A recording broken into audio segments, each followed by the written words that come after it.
మీ ఎలాంటి వ్యాపార ప్రకటనలకైనా వెంటనే మా ఛానల్ సంప్రదించండి. గురుర్బ్రహ్మ గురుర్విష్ణు గురుదేవో మహేశ్వర గురు సాక్షాత్ పరబ్రహ్మ తస్మై శ్రీ గురవే నమః. ఆదిత్యోర్కోరవిర్భానుర్భాస్కరశ్చ దివాకరః మార్తాండః సవితా హేళి తీక్ష్ణాం శర్మిహిరో రవిః. యఃకర్తా జగతాం భర్తా సంహర్తా మహసాం నిధిః ప్రణమామి తమాదిత్యం బహిరంతస్తమోపహం. 2025 సంవత్సరం నవంబర్ నెల మకర రాశి ఫలితాలు. ఈ మకర రాశి ఎట్లా ఉంది అంటే, ద్వితీయంలో శని ఉన్నాడు. వీళ్ళకి ఇప్పటికి 5 సంవత్సరాల నుంచి మకర రాశి వాళ్ళ బాధ చెప్పడానికి వీల్లేదు. కానీ శని మకరం నుంచి కుంభం నుంచి మీనానికి వచ్చాడని పేరే కానీ నవంబర్ 27 దాకా నమ్మటానికి వీల్లేదు. ఈ మకర రాశి వాళ్ళు చెప్పడానికి వీల్లేని పరిస్థితి ఉన్నది. మీకు వ్యాపారం బాగుంది, వ్యవసాయం బాగుంది, మోటార్ ఫీల్డ్ ఇనుముకు సంబంధించిన వ్యాపారం బాగుంది, చదువుకునే వాళ్ళకి బాగుంది, వివాహం చేసుకునే వాళ్ళకి బాగుంది, ఆడవాళ్ళకి సంబంధించిన వస్తువులన్నీ తెచ్చుకుంటానికి బాగుంది, రియల్ ఎస్టేట్ బాగుంది, స్టాక్ మార్కెట్ బాగుంది, విదేశాలకు వెళ్ళే వాళ్ళకి బాగుంది, అన్నీ బాగున్నాయి. కానీ అల్లుడి నోట్లో శని ఉందిట. ఈ శని మరి ఈ మకర రాశికి ద్వితీయంలో ఉన్నటువంటి శని వల్ల చాలా కష్టాలు ఎక్కువగా కనబడుతూ ఉన్నాయి. ఈ మకర రాశి శని వల్ల చాలా ఇబ్బందులు ఉన్నాయి. కాబట్టి ప్రతిరోజు శనిని పూజించాలి. ఇప్పుడు కూడా బయలుదేరి వెళ్ళేటప్పుడు ఏదైనా గుడ్డ పట్టుకొని కుర్రు పట్టి చిరిగితే శని పడుతున్నట్టు. నీవు స్నానం చేసేటప్పుడు గుడ్డ తడవకపోతే సరిగా శని వల్ల ఇబ్బంది పడతావు. మరి వేళగాని వేళల్లో నిద్రపోతే నీకు శని వల్ల ఇబ్బంది ఉంది. అదే వేళగాని వేళల్లో అన్నం తింటే శని వల్ల కష్టాలు ఉన్నాయి. ఇటువంటివన్నీ కూడా చాలా జాగ్రత్తగా గుర్తుపెట్టుకోవాలి. ఎక్కడికైనా వెళుతూ ఉంటే ఎక్కడికి వెళుతున్నావంటే వాడు శనిగాడే అడిగేవాడు. దేవుడు వస్తా అనేవాడు కూడా శనిగాడే. ఈ శని పలుకులు పలికిస్తాడు.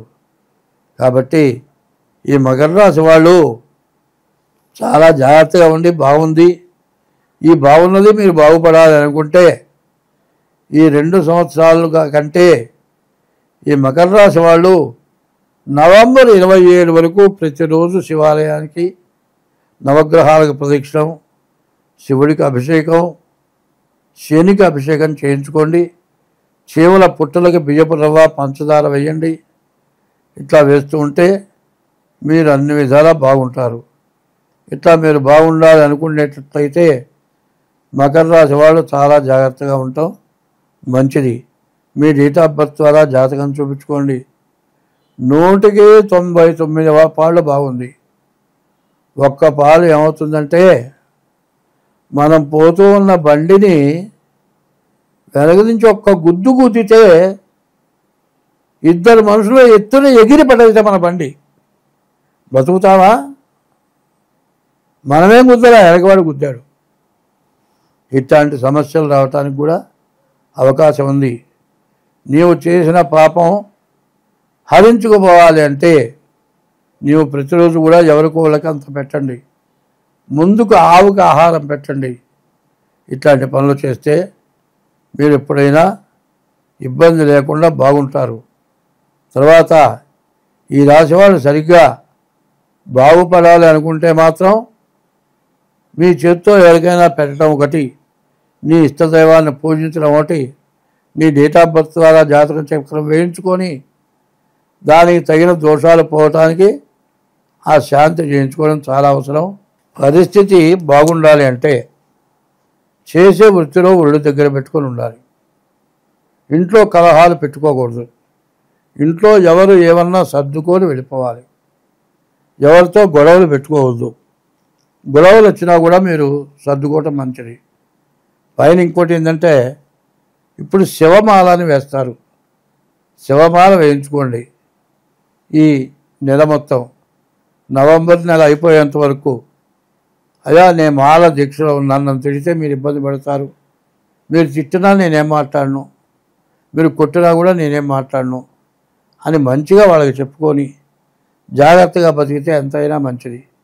ఈ మకర రాశి వాళ్ళ పరిస్థితి బాగుండాలి అంటే డేట్ ఆఫ్ బర్త్ ద్వారా జాతకం చూపించుకోవటం, తర్వాత మీ కష్టాలు ఎట్లా ఉన్నా సరే ఉప్పు కారం వేసుకొని తిన్నా పర్వాలేదు, కానీ మరి అనవసరంగా ఖర్చులు పోవద్దు, ఎవరితో తగాదాలు దిగద్దు. ఇట్లా ఉంటే చాలా బాగుంటుంది. ఇంకా మరి ఈ పరిస్థితుల్లో వాళ్ళు ఏం చేయాలంటే, ఆదివారం తప్పనిసరిగా శాకాహారం తినండి.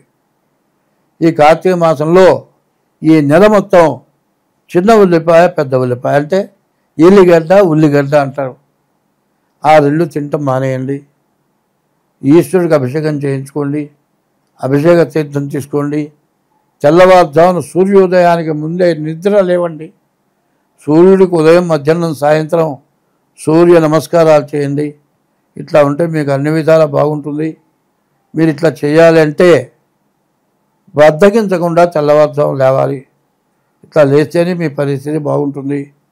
డేట్ ఆఫ్ బర్త్ ద్వారా జాతక చక్రం అవసరం.